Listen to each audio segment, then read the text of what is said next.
ॐ सहनाववतु सहनौ भुनक्तु सह वीर्यङ्करवावहै तेजस्विनावधीतमस्तु मा विद्विषावहै।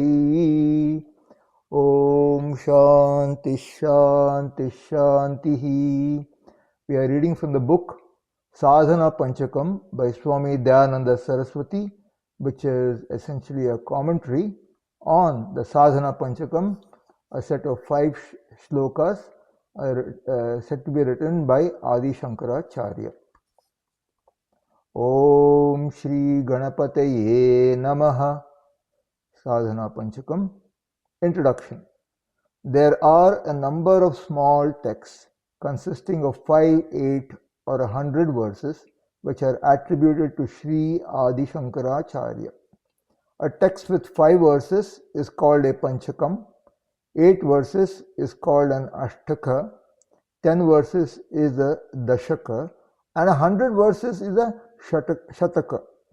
There is a Sahasra also, a text with 1,000 verses called Upadesha Sahasri. Upadesha Sahasri. One of the more popular books by Shankara is the Dakshinamurti Ashtakam. This book actually has 10 verses, although the main verses are 18 number. Then there is Dashashloki, a book with 10 verses discussing the Swarupa of the Atma, the Self. The verses look simple, but it is a very important work according to Vedanta Shastra and Sampradaya, the tradition. Sri Madhusudana Saraswati, the author of Advaita Siddhi, wrote a commentary on Dashashloki, for which there is a huge sub-commentary called Gaudha Brahmandaniyam, written by Sri Gaudha Brahmananda. Gaudha Brahmanandiyam, written by Sri Gaudha Brahmananda. It is a highly logical and analytical work. The text being presented here is known as Sadhana Panchakam because it consists of 5 verses that talk about the sadhanam, the means for moksha, self-knowledge. It is called Sopana Panchakam because it introduces the subject matter gradually. Sopana means a flight of steps. Like a flight of steps, the text progresses step by step and is very popular Panchaka. In the tradition, this text is attributed to Shankara. Regardless of whether it was written by Shankara or somebody else, it has some very beautiful instructions on what one has to avoid and what one has to do as a seeker. Certain do's and don'ts are mentioned for mumukshus, seekers. The verses are of great value, thus we never omit to talk about them during any course. These 5 verses are like the verses from the Bhagavad Gita on values. So here Puja Swamiji is referring to Bhagavad Gita verses 13.7 to 13.11. We will read them now with the translation. Amanitvamadambhitvam kshantirarjavam acharyopasanam shaucham sthairyamatmavinigrahah. Absence of conceit, absence of pretension, not hurting, accommodation, straightforwardness, service to the teacher, cleanliness, steadfastness, mastery over the mind. Indriyartheshu vairagyam anahankara evacha janma mrityu jara vyadhi dukkha doshanudarshanam. Dispassion towards the sense object, absence of pride and seeing clearly the defects of pain in birth, death, old age and disease. Asaktiranabhishwangaf putradara grihadishu nityancha samachittattvamishtanishtopapatishu. Absence of sense of ownership, absence of obsession towards son, wife, house and the like, and constant evenness of mind regarding the gain of the desired and not desired. Mai chananya yogena bhaktiravyabhicharini vivikta desha sevitvam aratirjana sansadi. An unswerving devotion to me that is not connected to anything else. The disposition of repairing to a quiet place, no longing for the company of people. Adhyatma jnana nityatvam tattva jnanartha darshanam etajnanamiti proktam ajnanai yadatonyatha. Always dwelling upon knowledge centered on the self, keeping in view the purpose of knowledge of truth. All this that was told is the means to knowledge. What is opposite to this is ignorance.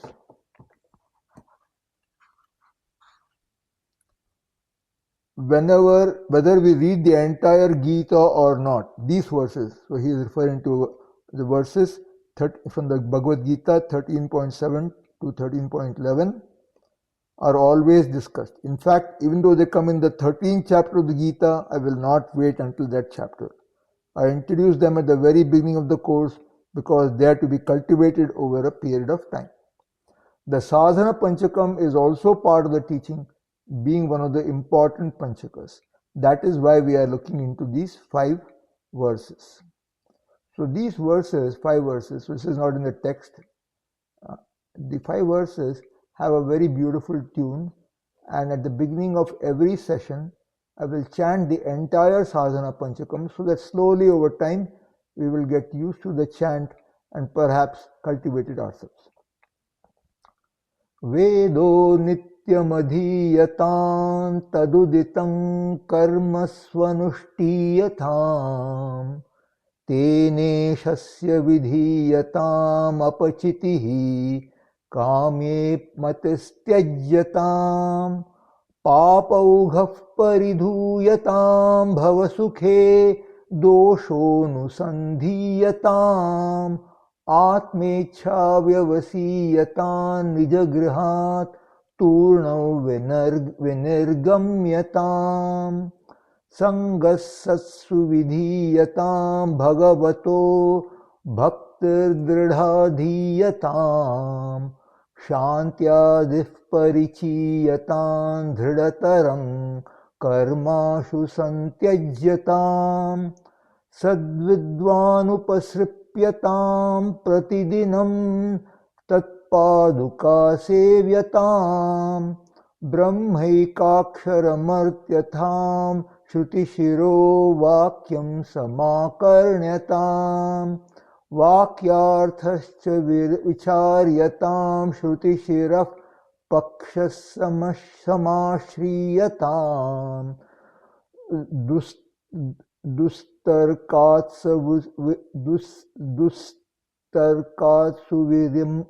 dustarkatsuviramyatam shrutimatas tarkonusandhiyatam Brahmasmiti vibhavyatam aharahar garvav parityajyatam deheham matirujyatam buddhajanairvadav parityajyatam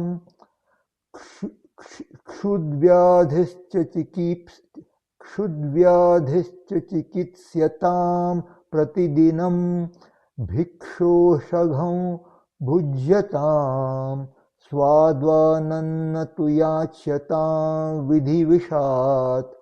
vidhivashat praptena santushyatam shitoshnadi vishahyatam natu vratha vakyam samucharyatam audasinamabhipsyatam janakripa naishthuryamutsrijyatam ekante sukhamapsyatam paratare chetassamadhiyatam purnatma susumikshatam jagadidan tadvaditam drishyatam prakarma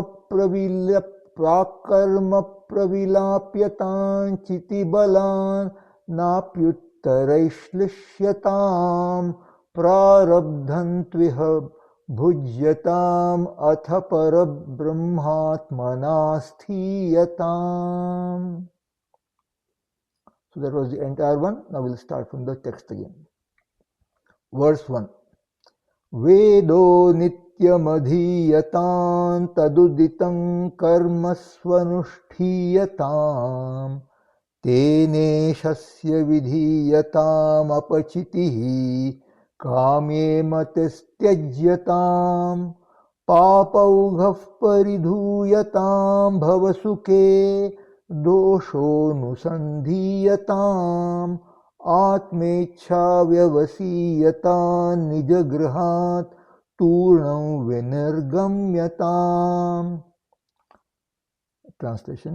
Vedaha, that Veda, Nityam, always, that is daily, Adhiyatam, may it be studied by you, Tat, that, Uditam, mentioned, enjoined, Karma, action, Swanushthiyatam, may it be performed well, Tena, by this means, Ishasya, to Ishvara, Vidhiyatam, may it be done, Apachitihi, worship is atonement, Kamye matihi, desire for a particular result, Tyajyatam, may they be given up, Papaughav, the sum of all papas, demerits in this birth and past birth, Paridhuyatam, may it be destroyed, Bhavasukhe, experiential pleasure, Doshaha, limitation, Anusandhiyatam, may it be seen, remembered continuously, Atmecha, desire for Atma, Vyavasiyatam, may it be entertained and pursued, Nijagrihat, from one's home, Turnam, quickly, Vinirgamyatam, may one go out, leave. So the complete translation, may you study the Veda daily. May you perform well the karmas enjoined by the Veda. By performing your duties in accordance with the Veda, may you worship Ishvara. By doing what is to be done, may you give up the desire for things intended to enhance your security or happiness. Through the resulting purity of mind, may you destroy all the papas accumulated in this life and past lives. May you see and remember the limitation inherent in experiential pleasures. May you entertain and pursue a desire to know the Atma. May you quickly leave your quote, your home, unquote, behind, that is, discard the notion of ownership as exemplified by the house. So each, again this is my addition, each verse has 8 instructions. There are 5 verses, so total of 40 instructions. So we'll be going to these one by one. Daily study of one scripture. Vedo nityam adhiyatam. May the Veda be studied by all of you daily. Nityam means always or daily. There is a rule in the Veda. Swadhyayo adhyetavyaha. Swadhyayo adhyetavyaha. One should study one's own Veda. Based upon this technical issue, there are a lot of arguments. The rule is meant for the 3 Varnas, specifically, footnote, Brahmana, Kshatriya and Vaishya. The people who are supposed to study the Veda. That is why the Upanishad Swadhyaya Pravachanabhyam na Pramaditavyam.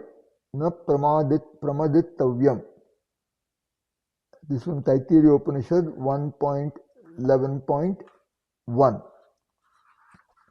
Let there not be any indifference in Swadhyaya, the study of Veda, and Pravachana, the teaching of Veda, because it is a scripture.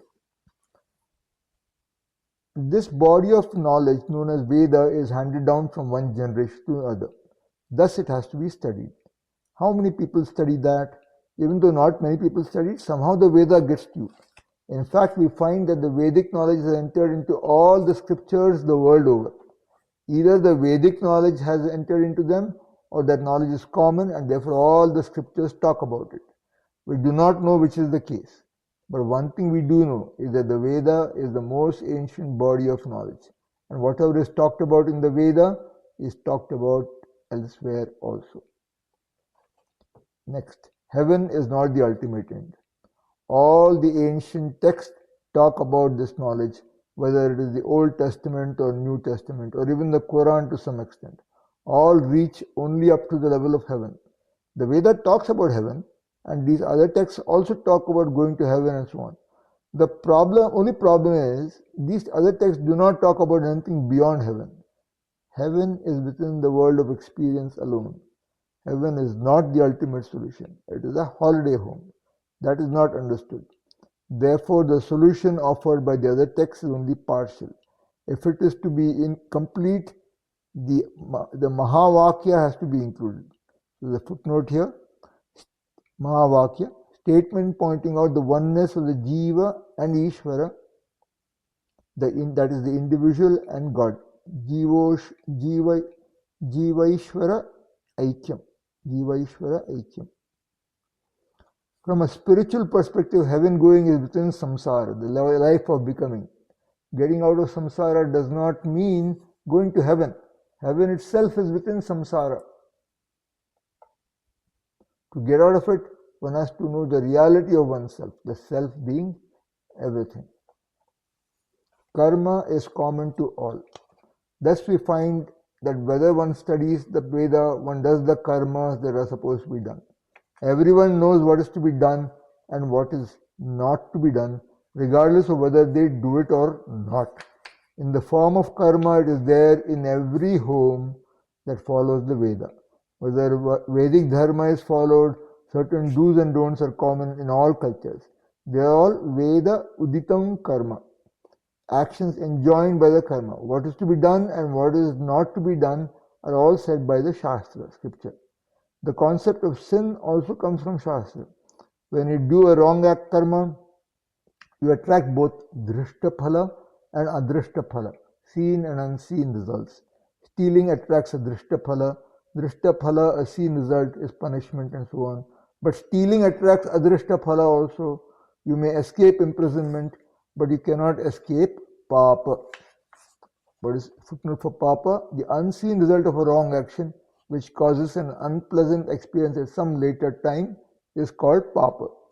The unseen result of a right action, which causes a pleasant experience later, is called punya. These terms have no exact equivalence in English. You have to pay in terms of pain either in this life or later. This concept is found in all the scriptures, and thus papa is accepted by all of them. Even the Buddha accepted the idea of karma. In fact, Buddhism is much more committed to reincarnation than we are. In Vedanta, we do not care about reincarnation at all because we do not believe in it. We do not think of incarnation, let alone reincarnation. We say that the self is never born, nor does it die. There's a footnote here, a very famous verse from the Bhagavad Gita, chapter 2, verse 20. Na jayate mriyate va kadachin nayam bhutva bhavita va na bhuyah ajo nitya shashvatoyam purano na hanyate hanyamane sharire.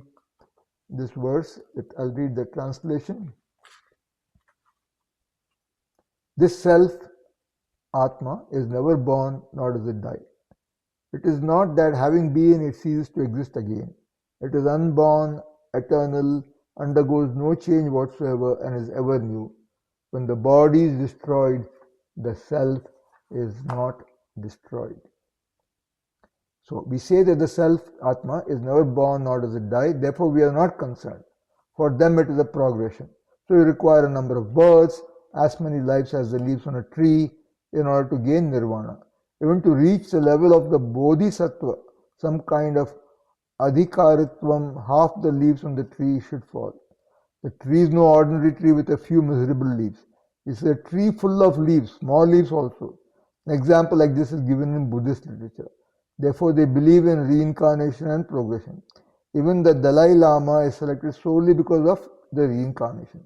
So the concepts of punya and papa have gone from this shastra to all these literatures.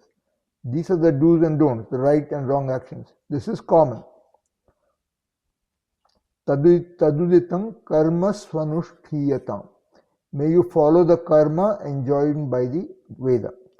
Taduditam means the karma that is enjoined by the Veda, that is Vedena uditam karma, or the karma that is born of the karma. Vede uditam pratipaditam karma. Vede uditam pratipaditam karma. This includes the Agnihotra, which is a daily Vedic ritual performed by a householder, and so on, as well as other daily karmas and duties. When the groups of people divided by the Shastras into Varnas, so the Varnas are the social groups within Vedic society, of which there are four: Brahmana, priest, teacher; Kshatriya, warrior, administrator; Vaishya, merchant; and Shudra, worker; and Ashrama. So footnote there, four ashramas are Brahmacharya, life of a student; Grihastha, life of a householder; Vanaprastha, stage of life when one is not an active parent or contributor as employer-employee; and Sannyasa, life of a renunciate. So, when the groups of people divided by the Shastra into Varna and Ashrama are there, then corresponding duties ensue. This part of the verse refers to the Karma Kanda, the section of the Veda that discusses means and ends for achieving human desires in life. May the karmas, duties, prayers, and so on that are enjoined in the Veda be followed. Swanushthiyatam means may they be followed well. So Swanushthiyatam, there is a footnote there. Sushtu Anushtiyatam iti Swanushthiyatam. You can say this to any religious person, even a Christian or a Muslim, because any religious person's own scripture is considered his or her Veda in the sense of this verse. We'll stop here. Om Purnamadav Purnamidam Purnat Purnamudachyate Purnasya Purnamadaya Purnamevavashishyate. Om Shanti Shanti Shanti. Harihi Om Shri Gurubhyo Namaha. Harihi Om.